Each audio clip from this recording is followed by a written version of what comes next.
got a special new guest, Tim Cox from Cox Talking Gamecocks. Got his contact information. Always great to link up with College Huddle representatives. How are you doing today, Tim? Doing good, man. Thanks for having me on. I have to admit, I was a little nervous coming onto a Georgia podcast. Didn't know what I was in store for, but I think it's a safe space. I hope it's a safe space, and really happy to be chatting with you today. Yeah, we're all friends here today, and also, we don't play each other this year, so we can talk about whatever. First off, on that, you think it's odd because I'm probably a little older than you that we're not playing this year because we had border bash. Because I was always around the Augusta area, and they had that for years. And it's just you guys are so close proximity to us. So how is it not playing Georgia this year with the schedule change? It's weird, I mean, I was in school during the Spurrier era, and so had some fantastic matchups with y'all. And so you guys were quickly rising in the ranks of like my hatred teams, right? Like the rivals that I just could not stand. And at first I was like, oh, okay, like Georgia's off the schedule. Like, it'll be weird, but whatever. But now that we're actually in this, it is weird. And I think I have to say, I think I missed the rivalry there. Yeah, completely understand. And with your defensive line and just our O-line issues, I'm kind of glad we're not actually playing you guys this year. And Vanderbilt. Glad we don't have to go on the road at Vanderbilt. Yeah. I know. Well, we do, which, when you look at the schedule, with to start the year, you say, oh, that's probably a W there. But now it's no cakewalk, which is crazy to say, but that's college football in this season. Exactly. So Georgia coming off the huge, and I guess I can say that huge upset of Texas. Everybody was completely shocked, I thought. Everybody was against Kirby. Everybody on game day picked Texas. I think only a couple of actually YouTubers that I follow picked them. I picked them on my show, but that was a homer pick, to be honest. I didn't have the best feeling. But 30-15, everybody against them. The defense showed up, the best defense performance this year. Jalen Walker, that kid had 3 sacks in the first half, 7 for loss. He had a forced fumble. Made some money, probably. He'll be headed to the NFL. Actually, it's Salisbury, North Carolina. North Carolina native. I'm here in Charlotte, so North Carolina kid. And I think it was just the different series that they had was like punt, fumble, punt, fumble, pick. I mean, they just I think it was 38 total yards in the first half. They made a quarterback change, which was a shocker for me. Like when I saw Arch, I was joking around. I think I was at Dilworth Bar and Grill here in Charlotte, Georgia Bar, and I was like, "Hey, do they have does he have the balls to do a Saban and put Tua in like in the SC championship game?" Oddly enough, you saw him out there. I was like, I could not believe it. Are you kidding me? Yeah. And I know the guy was shut, but like this is a first round potential draft pick, Heisman Trophy candidate. You just benched him. I'm like, where's the confidence? Even though later Sarkisian said, I just wanted to settle him down a little bit, but I was shocked. And then that's before the chaos started with the infamous call. First off, as a Georgia fan, I didn't agree. I didn't agree with thought. I was sitting there. I was like, we got away with one right there. But then when they started throwing all the bottles, Bottlegate, Beergate, all that, and then they switched it, everybody started like, they can't do that. That's never been done. So I got that. Also, since we are talking about it, did a little research. Everybody does a deep dive. I don't like conspiracy theories. I'm going to throw it out there. Matt Lafleur, pronounce his name. First off, TCU grad, has business in Texas, and his son is an alumni of Texas. And Georgia was there, so I'm just saying, I'm not saying there's a little home cooking there, but a lot of Texas at that head official there, just saying. I mean, you guys can look into it. But anyway, what was your thought, Tim, coming from a neutral fan? Yeah, I mean, well, I think it speaks to like a greater issue, which I don't know if we have time to get into, but officiating in college sports right now, college football, something has to give, I feel like. To spin it to South Carolina, if you watch the LSU game, got hosed multiple times, but I don't want to get myself upset here. I mean, I think it was wild to see, right? I mean, it feels like 99 times out of 100, if fans throw stuff on the field, it's a delay of game on that team or even an unsportsmanlike conduct on that team. You saw Sark on the field pleading with the students to stop. And somehow, some way, it gets spun their way. And you see the refs maybe peeking at the Jumbotron and things like that. I've just never quite seen anything like that. I don't know what to make of it.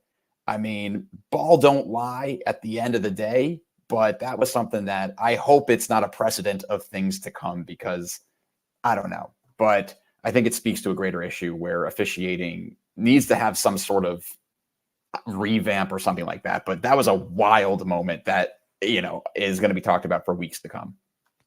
It was crazy pandemonium. What a lot of people are saying egregious. But anyway, I felt, and then later the targeting. So we had 2 guys on targeting. I want to ask anymore, like, what is targeting anymore? Because apparently it's form tackling. Players were leaning with their head. What are you supposed to do? I agree with one of them probably should have been targeting. I believe Dan Jackson, but the other one was a shoulder. It's a clear shoulder.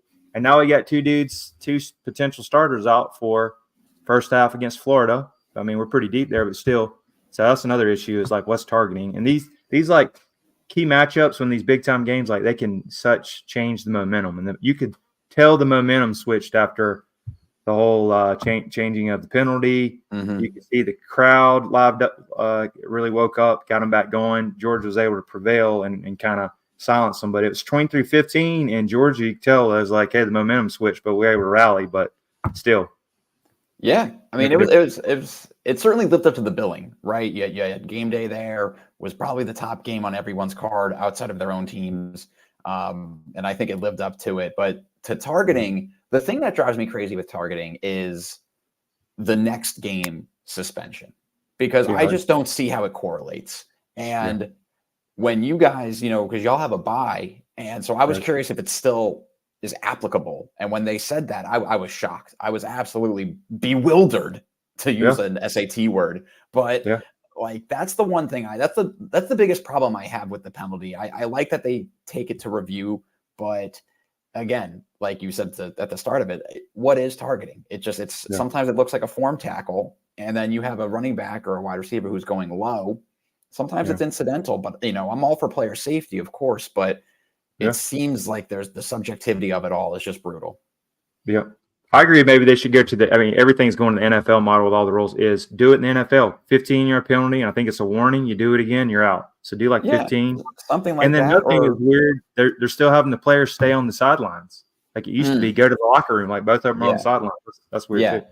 Or even if we want to adopt some of the NFL model, what they've done with the instantaneous, almost unsolicited booth review, that would take away a lot of this confusion too, like the penalty or not penalty with the bottle throwing, where they could have had an initiated booth review instantly and said, well, hey, this is actually not, and then we would have avoided some of that, or it in fact is a penalty. So that's one thing from the NFL I certainly wouldn't mind seeing come to college. And I think it'd be pretty easy to initiate, especially if we talk about the SEC having such all the great infrastructure that it does. Right. Completely agree. So hopefully they'll clean all that up. I think it ended up being Texas is going to get $250 fine and also $250,000 fine, which is a drop. I was going to say 250 is nothing for a University of Texas. It is, drop in the bucket. Also, supposedly they're going to have cameras and try to look, make people not come anymore to ticket. I don't know how they're going to do that, but anyway, slap on the wrist. But I hope it changes. And I know Kirby and Josh Brooks, the AD for Georgia, had a written statement, and maybe it'll get some things going. But yeah, obviously issue. And it's almost like players get in trouble, the coaches can get in trouble, but the officials, they never really get in trouble or any ramifications. So they need to work on all that, whole other issue. But anyway, great win for Georgia. Got the running game going. Trevor Etienne, 19 carries, 87 yards and a touchdown. We had clean pockets. Carson Beck didn't have his best game. Another 3 picks. This is like 3 out of 4 games where he's had multiple interceptions. Got to clean that out. But I think everybody really liked it. But we'll hopefully get a bye week. And we had a lot of drops. I think we had 7 or 8 drops with, Kirby was saying that hurt the momentum. So maybe they can work on that in the offseason. Not off-season, the off-week, bye week. And then we got Florida coming up and clean that up for the down the stretch. Plus, we're going to get some other guys back. But all in all, a huge win. Texas has to go on the road at Vanderbilt. We'll see how they respond. Georgia moves up to number 2. But all in all, great win. Just Georgia's back against the wall because you lose that game, you got 2 losses. I doubt a 9-3 team gets in, but huge in the playoff. And, got to do it. They have to do horns down. I'll join you on that. It is. All the compliments you were paying to Georgia, I had to just sit here for a second, but I'll certainly get in on horns down. And I liked him as an actor, but all right. He got a little humble pie, Matthew McConaughey on the sidelines. I know that's his team, but Georgia, great win. Also, before we get into Tim's big win, I think Texas A&M fans will probably need this afterwards, but they can also purchase them. VivaTequilaSeltzer.com, great sponsor of the show. 0 carbs, 0 sugar. Doghouse 20 for 20% off. My personal favorite is watermelon, elderberry, grapefruit. Great for round of golf on the golf course. Great at the pool. Great for the tailgate. Again, Texas Longhorn fans can get them a pack of, I believe it's 4 or 8 to drink all the sorrows away. But VivaTequilaSeltzer.com. Check them out on VivaTequilaSeltzer.com. Also on Instagram. They're definitely growing. I believe they're a sponsor of the hockey team, baseball team this year. Doghouse 20 for 20% off. And Tim, looking at the Gamecocks, I will give you on this. I'll actually enjoy going to the games in Williams-Brice. I secretly do kind of like Sandstorm, even though I was sitting there. See, that's big of you to admit. I do, even though if you start hearing it a lot, you're not doing well. But Sandstorm, I think it was, I do like EDM. I'm one of those inside. I'm not going to do like this with you, but I'm like, all right, pretty cool atmosphere. I think it was Gurley who said he hates Sandstorm because they had some battles there in Williams-Brice. But I appreciate you. That's big to admit. I haven't made it to Sanford Stadium, but I'll be very complimentary of Athens itself. Fantastic town. Yeah.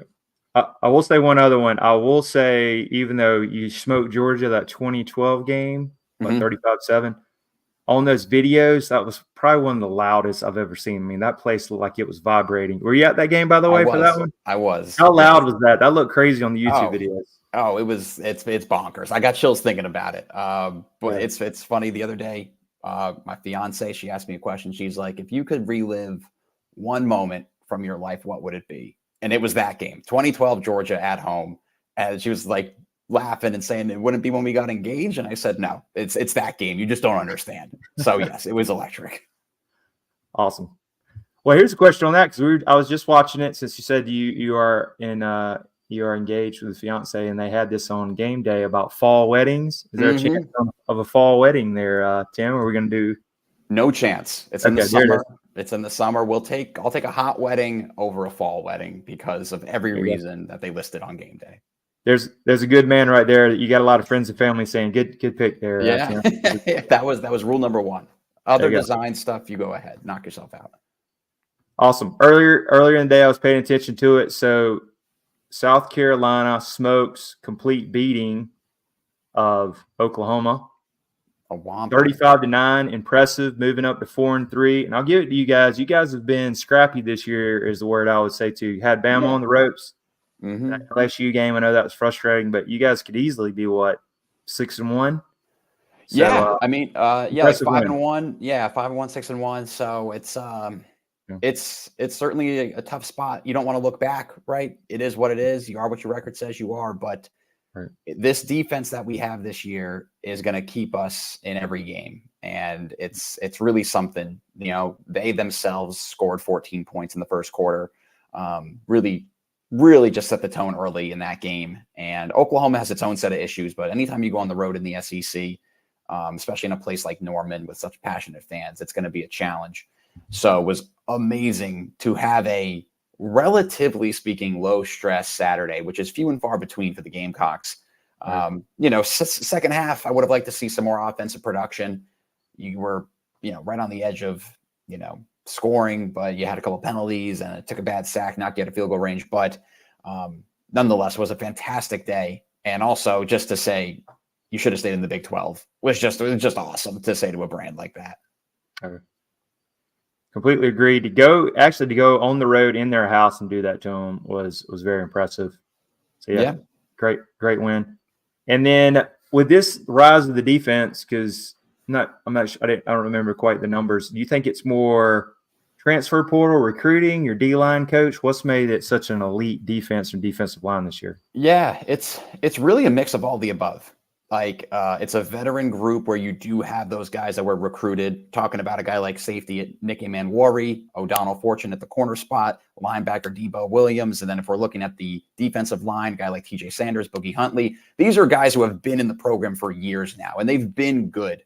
But through other recruiting and then also transfer portal additions, there's finally that quality depth that was so evident it was missing in years past.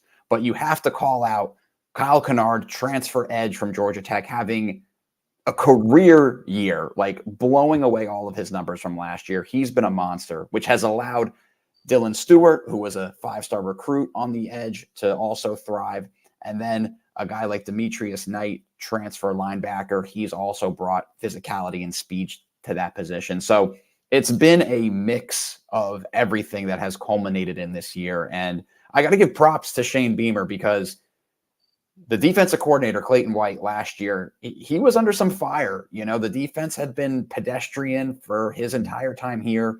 Little improvement in year one, but the fans and the media were kind of wavering on him. But Shane Beamer stuck with his guy. He saw something at the end of last season, and it's paid off handsomely this year, and it's been a blast to watch.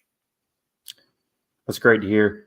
And, you guys have been very, very impressive and scrappy. So first I wanted to ask, you're 4-3, little past the midway point. Mm-hmm. What was your original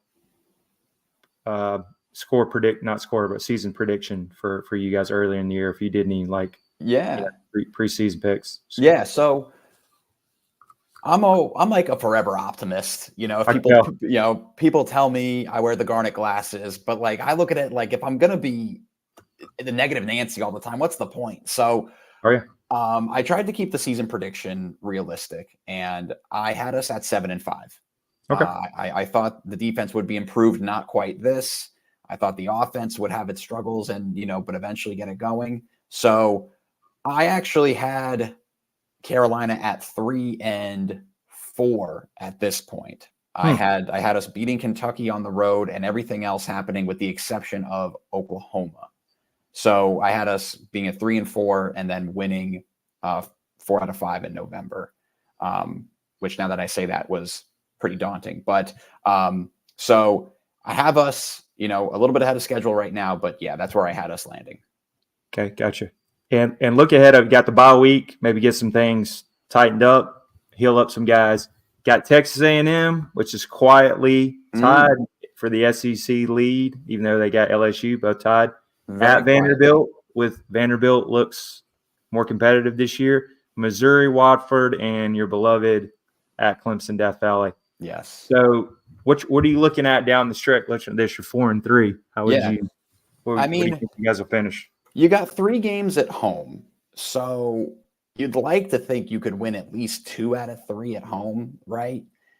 So either you're splitting A&M and Mizzou. A&M after the bye week, refreshed. That game's at night. We just talked about Williams-Brice, tough place to play.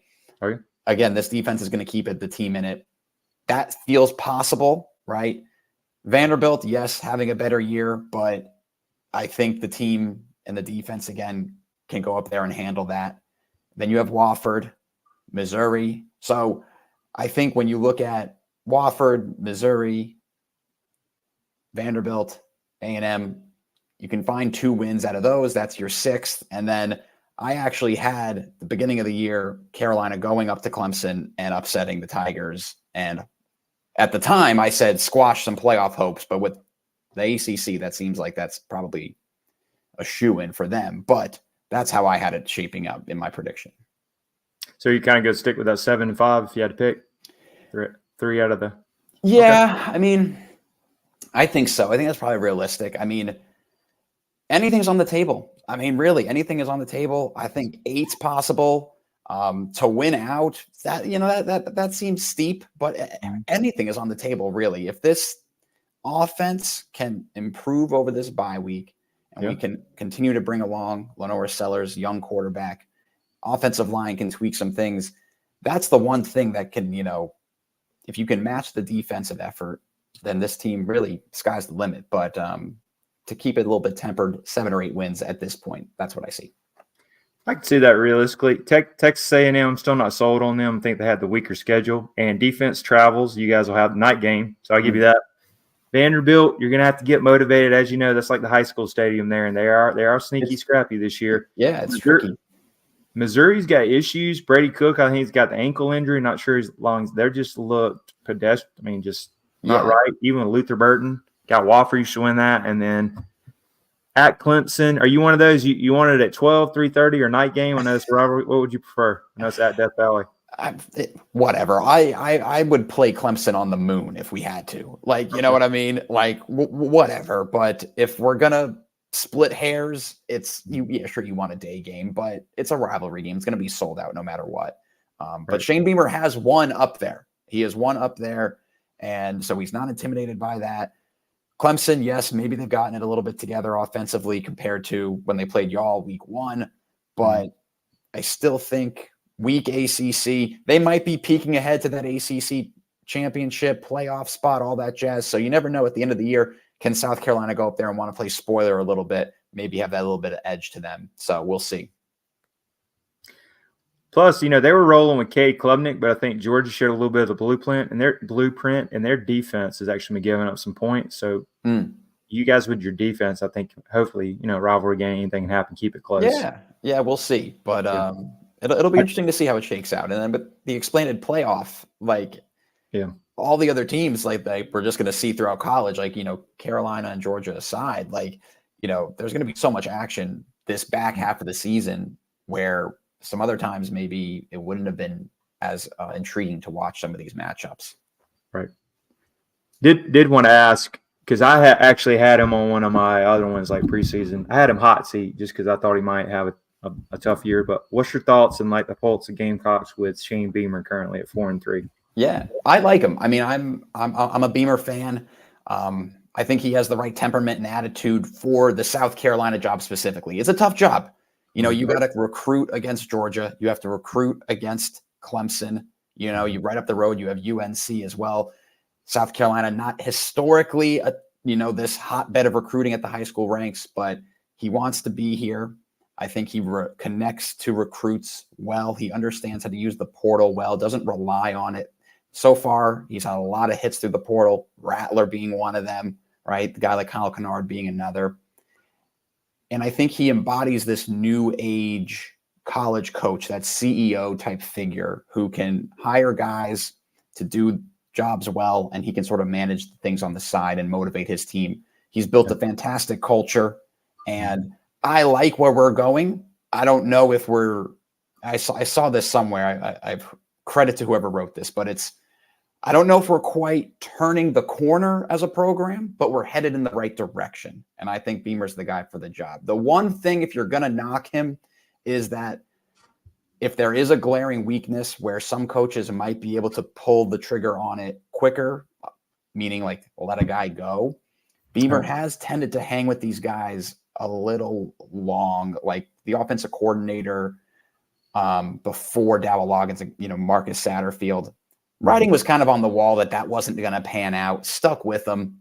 Yeah. It still didn't really look great. Maybe if you get rid of him, you have a better year, but I'm a fan of his. It seems like he's maturing as a coach, a couple of little things like less antics on the sideline. He's still going to be a passionate guy, but overall I'm a fan of his. And, I think if this year went really sideways, he would have been on the hot seat.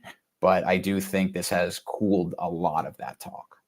Yeah, completely. Seems like he's a loyal guy, which is good. Could be good and bad sometimes. Yeah. Good. It's good and bad. I mean, we talked about 2 seconds ago the defensive coordinator. You get rid of him, you might not have the success you're having this year. But at the same time, if there is a glaring weakness like an offensive line that's underperforming consistently, or an offense, that's where you got to maybe make some tough calls. But we'll see how the rest of the season shakes out and the offseason thereafter. Yeah, completely agree. And then real quick, wanted to kind of get your thoughts on this upcoming week since Georgia and South Carolina's off. Game day, I believe, is going to be at Indiana. And then also you have a huge matchup of – is it Nebraska? Let's see. Yeah, it might be. I know the other big one I thought they were going to be is Penn. I think it's Ohio State at Penn State, I believe. but they're going to Indiana, which is sneaky good at 7-0. But I'll have in Indiana, Coach Siggs, that is just electric there. It is. Yeah, in fact, they're going to game day. No, I think actually they just played Nebraska. Yeah, they just played Nebraska. Yeah, so they got Washington, as they call it, 12 o'clock. So good for them. Yeah, how about that? I mean, what a story, Indiana. I mean, and it's just I think it's a testament to sort of this new age of college football, which maybe for someone like yourself who's from the establishment and, previously in the 4-team playoff was riding high, but for the rest of us who wouldn't have smelt that top 4, it allows, some of this hype and excitement. It opens the door for a lot of these programs, and transfer portal can help level the playing field in some instances. You could have a team that has a boatload of NIL money that could maybe, have a good year that traditionally didn't. But I think Indiana is a testament to just a good football coach who knows how to get the most out of his guys, because anywhere he's gone, he's won. But who knows? It's been a heck of a year. It's only going to get more wild. Yeah, I think it's going to be a lot of chaos, but it has made an even playing ground for everybody. And, you might have a chance of like an Army and a Navy if they went out. Love that. Would love that for America. Exactly. Also, there was a crazy thing they were saying, if they're both in the same conference, if they both have one loss and played, that would you play the Army-Navy traditional game a week after, because it's a week after the conference championships. That's kind of a weird setup if they would play each other together. See how they do that. Yeah, it is weird. And I think the final rankings are out before that game, if I'm not mistaken. I could be wrong there, but it's a phenomenal story, both those programs. It's so cool to see. It is. It should be interesting to see coming up, but a little less stress for us this weekend. We can kind of sit back and maybe do some other things or focus on some other games. Yeah, absolutely. Also, Tim wanted to see how we can follow your content on social media. Got your Cox talking. Great pic of you right there. Looks like yelling at the game. Got over 2,000 followers. But yeah, tell us about your content. Yeah, appreciate the plug there. Yeah, so have a podcast on social media. It's Cox Gamecox, so my last name and then Gamecox. And then Instagram is just the name of the show, just at the top there, Cox Talking Gamecocks. I post Mondays and Fridays during the season, all sports, football, men's basketball, women's basketball, and baseball. And then in the summer when baseball ends, I scale it down to just Friday. But been doing it for a few years now. We've had a couple of student athletes on for interviews. Keep it light. Keep the shows typically kind of short. I always say it's just like you're talking sports at a bar with your buddy. That's kind of the approach I take with it. But it's been fun. And then thanks to the College Huddle bringing us both together and all the great people who are doing work there. So it's been fun to also post articles and things like that there as well. Yeah, definitely check out Tim on there. Tim or on Cox Talking Gamecocks. Also he's on Apple Podcasts. Please, Spotify. I was listening to his Apple Podcast, the most recent one. I always thought it's impressive too that you can go, 25, 30 minutes by yourself and talk. I'm one of these. I got to have another person to. Yeah, I'm weird, man. I'm weird. I get talking when it's football season, especially too. I can just sit there and talk. Yeah. But Tim, really appreciate you coming on. And if everybody's still sticking around, make sure to like, subscribe, share Doghouse Podcast. We're doing great things. Over 500, heading towards hopefully 600 subscribers. We're getting there. But yeah, really appreciate you coming on. Yeah, thanks for having me. Yeah, thanks again, Tim. Go Dogs and go Cox. There we go. Thank you.